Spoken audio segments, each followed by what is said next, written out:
ओम नमो भगवते वासुदेवाय. तर आपण श्रीमद भागवत महापुराण पाहत आहोत आणि त्यातील हा आपला तृतीय स्कंद चालू आहे. तृतीय स्कंदातील अध्याय 14. 14 अध्यायामध्ये आपण दितीची गर्भधारणा पाहणार आहोत. तर श्री सुखदेव म्हणाले, राजन, विशिष्ट हेतूने वराह बनलेल्या श्रीहरींची मैत्रेयांच्या तोंडून कथा ऐकूनही भक्तांचे व्रत धारण केलेल्या विदुराची पूर्ण तृप्ती झाली नाही. म्हणून त्याने हात जोडून पुन्हा विचारले. विदुर म्हणाला, मुनिवर, आम्ही आपल्याकडून ऐकले की आदी दैत्य हिरण्यकक्षाला भगवान यज्ञमूर्तींनीच मारले. ब्रह्मन ज्यावेळी भगवान सहजपणे पृथ्वीला आपल्या दाढेवर ठेवून वर काढीत होते त्यावेळी त्यांचे आणि दैत्यराज हिरण्यकक्षाचे युद्ध कशासाठी झाले? मैत्रेय म्हणाले, विदुरा, तुझा प्रश्न मोठा सुंदर आहे, कारण तू श्रीहरींच्या अवतार कथांसंबंधित विचारित आहेस. या कथा मनुष्यांचे मृत्यूपाश तोडणाऱ्या आहेत. पाहना, उत्तानपादाचा पुत्र ध्रुव हा लहानपणी नारदांनी सांगितलेल्या हरिकथेच्या प्रभावाने मृत्यूच्या डोक्यावर पाय ठेवून भगवंतांच्या परमपदावर आरूढ झाला होता. पूर्वी एकदा देवांनी प्रश्न विचारल्यावरून श्री ब्रह्मदेवांनी त्यांना हाच इतिहास सांगितलेला मी ऐकला आहे. विदुरा, एकदा दक्षाची मुलगी दिती हिने पुत्रप्राप्तीच्या इच्छेने कामातूर होऊन तिन्ही सांजेच्या वेळी आपले पती मरीची नंदन कश्यपांच्या सहवासाची कामना केली.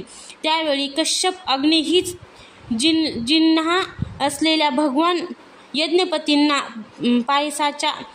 पायसाच्या आहुती देऊन सूर्यास्ताचे वेळी अग्निशाळेत ध्यानस्थ बसले होते.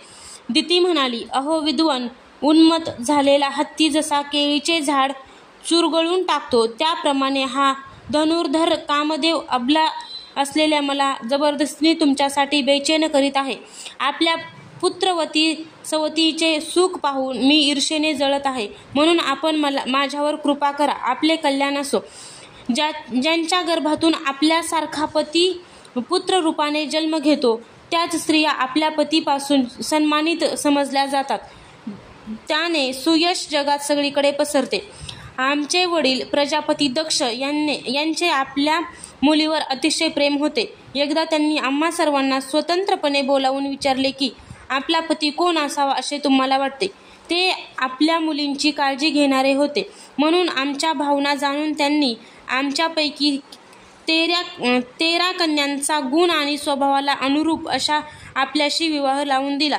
म्हणून हे मंगलमूर्ती, हे कमलनयन, आपण माझी इच्छा पूर्ण करावी, कारण हे महत्तम दीनजनांचे आपल्यासारख्या महापुरुषांकडे जाणे निष्फळ होत नाही. विदुरा, कामाच्या अतिवेगाने दिती अत्यंत बेचैन झाली होती. तिने या रीतीने पुष्कळ प्रकारांनी विनवून कश्यपांना प्रार्थना केली. तेव्हा तिला समजावीत मधुर वाणीने ते म्हणाले, अधीर प्रीते, तुझ्या इच्छेनुसार मी आत्ताच तुझ्या मनासारखे अवश्य करीन, जिच्यामुळे धर्म, अर्थ आणि काम या तिन्हींची सिद्धी होते. अशा आपल्या पत्नीची कामना कोण पूर्ण करणार नाही? ज्याप्रमाणे माणूस जहाजाने महासागर पार करतो त्याचप्रमाणे गृहस्थाश्रमी दुसऱ्या आश्रमांना आश्रय देत आपल्या आश्रमद्वारा स्वतःही दुःख समुद्रातून पार होतो. हे मिनिनी, त्रिविध पुरुषार्थांची इच्छा असणाऱ्या पुरुषांची स्त्री ही अर्धे अंग समजली जाते. तिच्यावर आपला गृहस्थाश्रमाचा भार टाकून पुरुष निश्चिंत राहतो. इंद्रियरूप शत्रूंना जिंकणे अन्य आश्रमवासियांना अत्यंत कठीण आहे.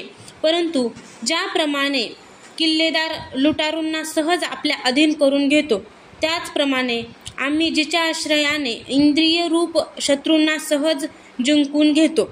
हे गृहस्वामिनी, तुझ्यासारख्या पत्नीच्या उपकारांची परतफेड आम्ही किंवा कोणताही गुणग्राही पुरुष या जन्मात किंबहुना जन्मांतरही पूर्णपणे करू शकत नाही. तरी सुद्धा तुझी संतान प्राप्तीची इच्छा मी अवश्य पूर्ण करीन. पण तू एक मुहूर्तभर थांब, त्यामुळे लोक माझी निंदा करणार नाहीत. ही अत्यंत भयंकर वेळ राक्षसादी भयंकर प्राण्यांची आहे आणि दिसण्यातही भयानक आहे. यावेळी भगवान भूतनाथांचे भूत, प्रेत इत्यादी गण फिरत असतात. हे साध्वी, या तिन्ही सांजेच्या वेळी भूत भावना, भूतपती, भगवान शंकर, भूत, प्रेत इत्यादी आपल्या गणांना बरोबर घेऊन नंदीवर बसून फिरत असतात. स्मशानभूमीतून उडालेल्या वावटळीच्या धुळीने धुसर झालेल्या ज्यांच्या जटा दैदिप्यमान दिसत आहेत आणि ज्यांनी सुवर्ण कांतिमय गोऱ्या शरीराला भस्म लावले आहे, ते तुझे धीर महादेव आपल्या सूर्य, चंद्र आणि अग्निरूप अशा तिन्ही डोळ्यांनी सर्वांना पाहत आहेत. या जगात त्यांना कोणी आपला किंवा परका नाही, कोणी विशेष आदरणीय आहे किंवा कोणी निंदनीय आहे असेही नाही. आम्ही तर अनेक व्रतांचे पालन करून त्यांच्या मायेला जवळ करू इच्छितो की जिचा उपभोग घेऊन तिला त्यांनी दूर लोटले आहे. विवेकी पुरुष अविद्यतेचे आवरण दूर करण्याच्या इच्छेने त्यांच्या निर्मळ चरित्रांचे गायन करतात. त्याच्यापेक्षा श्रेष्ठच काय, त्यांच्या बरोबरीचाही कोणी नाही आणि फक्त सत्पुरुषच त्यांच्यापर्यंत पोहोचू शकतात. एवढे सगळे असूनही ते स्वतः पिशाच्यासारखे आचरण करतात. माणसाचे शरीर हे कुत्र्याचे खाद्य आहे. जो अविवेकी पुरुष त्याला आत्मा मानून वस्त्र, अलंकार, माळा, चंदन इत्यादींनी सजवितो, तो अभागीच आत्माराम भगवान शंकरांच्या आचरणाला त्याचा हेतू न कळाल्यामुळे हसतो. ब्रह्मदेवादी लोकपाल सुद्धा त्यांनी घालून दिलेल्या धर्ममर्यादेचे पालन करतात. तेच या विश्वाचे अधिष्ठान आहेत आणि ही माया सुद्धा त्यांच्याच आज्ञेचे पालन करते. असे असूनही ते पिशाच्यासारखे आचरण करतात. अहो, त्या जगतव्यापक प्रभूची ही अद्भुत लीला काही समजत नाही. मैत्रेय म्हणाले, पतीने अशा प्रकारे समजावल्यावर नंतरही कामातूर झालेल्या दितीने वैश्येप्रमाणे निर्लज्ज होऊन ब्रह्मर्षी कश्यपांच्या वस्त्राला हात घातला. अशा नित्य कर्मासाठी आपल्या पत्नीचा हट्ट पाहून कश्यपांनी दैवाला नमस्कार केला आणि एकांतात तिच्याशी समागम केला. नंतर त्यांनी स्नान करून प्राणायाम केला आणि मौन धारण करून विशुद्ध सनातन तेजाने ध्यान करीत ते गायत्री जप करू लागले.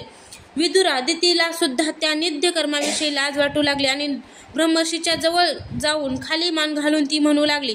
दिती म्हणाली, ब्राह्मण भगवान रुद्रभूतांचे स्वामी आहेत. मी त्यांचा अपराध केला आहे, परंतु ते भूतश्रेष्ठ माझा हा गर्भ नष्ट न करत भक्तवांछल कल्पतरू उग्र आणि रुद्ररूप अशा महादेवाला मी नमस्कार करते. ते सत्वपुरुषांचे कल्याण करणारे आणि त्यांना दंड न देणारे आहेत, परंतु दुष्टांना मात्र रागाने दंड देणार आहेत. आम्हा स्त्रियांवर तर शिकारी लोकसुद्धा दया दाखवितात. मग ते सतीपती तर माझे मेहुणे आणि परम कृपाळू आहेत, ते माझ्यावर प्रसन्न होत. मैत्रेय म्हणाले, सायंकालीन संध्यावंदन आदी झाल्यावर प्रजापती कश्यपांनी पाहिले की दिती थरथर कापत आहे आणि आपल्या संतानांच्या लौकिक परलौकिक उन्नतीसाठी प्रार्थना करीत आहे. जेव्हा ते तिला म्हणाले, कश्यप म्हणाले, काम वासनेने तुझे चित्त मलिन झाले होते. ती वेळही शुभ नव्हती. तू माझे म्हणणे ऐकले नाहीस, तसेच देवांची सुद्धा अवहेलना केलीस. हे अमंगल स्त्रिये, तुला 2 अमंगल आणि अधमपुत्र उत्पन्न होतील.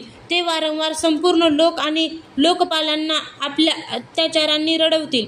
जेव्हा त्यांच्या हातून पुष्कळशे निरापराध आणि दीन प्राणी मारले जाऊ लागतील, स्त्रियांवर अत्याचार होऊ लागतील आणि महात्म्यांना क्रुद्ध केले जाईल, त्यावेळी सर्व लोकांचे रक्षण करणारे भगवान श्री जगदीश्वर क्रुद्ध होऊन अवतार घेतील आणि इंद्राने ज्या प्रकारे पर्वतांना शासन केले त्याप्रमाणे ते त्यांचा वध करतील. दिती म्हणाली, प्रभो, माझी सुद्धा अशीच इच्छा आहे की जर माझ्या पुत्राचा वध होणार असेल तर तो साक्षात भगवान चक्रपाणी यांच्या हातूनच हो. क्रुद्ध ब्राह्मणांच्या शापामुळे होऊ नये. जो जीव ब्राह्मणांच्या शापाने दग्ध झालेला किंवा प्राण्यांना भय उत्पन्न करणारा असतो, तो कोणत्याही योनीत गेला तरी त्याच्यावर पापी असणारे जीव सुद्धा दया दाखवित नाहीत. कश्यप म्हणाले, देवी, तू आपल्या कर्माबद्दल शोक आणि पश्चाताप प्रकट केला आहेस. तुला योग्य काय व अयोग्य काय याचा बोधही तत्काळ झाला आणि भगवान विष्णू, शंकर आणि माझ्याबद्दल तुला फार आदर आहे. म्हणून तुझ्या एका पुत्राच्या 4 पुत्रापैकी एक असा होईल की सत्पुरुष सुद्धा त्याचा सन्मान करील आणि त्याचे पवित्र यज्ञ, यश, भक्तजन भगवंतांच्या गुणासह गातील. ज्याप्रमाणे अशुद्ध सोने वारंवार तापून सुद्धा शुद्ध केले जाते, त्याप्रमाणे साधुजन त्याच्या स्वभावाचे अनुकरण करण्यासाठी निर्वेरता इत्यादी उपायांनी आपले अंतःकरण शुद्ध करतील. ज्यांच्या कृपेमुळे त्यांचेच स्वरूपभूत असणारे हे जग आनंदित होते, ते स्वयंप्रकाश भगवान सुद्धा त्यांच्या अनन्य भक्तीने संतुष्ट होतील. तो मुलगा मोठा भगवत भक्त, प्रभावशाली आणि महान पुरुषांनाही पूज्य होईल. तसेच वाढविलेल्या भक्तिभावाने विशुद्ध आणि भावविभोर असलेल्या अंतःकरणात श्री भगवंतांची स्थापना करून ते देहाभिमानाचा त्याग करतील. तो विषयात अनासक्त, शीलवान, गुणांचे भांडार तसेच दुसऱ्यांच्या समृद्धीत सुख आणि दुःखात दुःख मानणारा होईल. त्याला कोणी शत्रू असणार नाही. चंद्र असा ग्रीष्म ऋतूत होणारा उष्णतेचा दाह नाहीसा करतो, त्याप्रमाणे तो जगांचे दुःख दूर करणारा होईल, जो या विश्वाच्या आत आणि बाहेर व्यापून आहे. आपल्या भक्तांच्या इच्छेनुसार तो रूप प्रकट करतो. लक्ष्मीरूप लावण्यमूर्ती स्त्रीचीही शोभा वाढवितो. तसेच त्याचे मुख कमल झगझगणाऱ्या कुंडलांनी सुशोभित झाले आहे. त्या परमपवित्र कमलनयन श्रीहरींचे तुझ्या नातवाला प्रत्यक्ष दर्शन होईल. मैत्रेय म्हणाले, विदुरा, दितीने जेव्हा असे ऐकले की माझा नातू भगवंतांचा भक्त होईल, तेव्हा तिला मोठा आनंद झाला. तसेच आपले मुलगे प्रत्यक्ष श्रीहरींच्या हातून मारले जातील हे ऐकून ती अधिकच प्रसन्न झाली. अध्याय 14 समाप्त.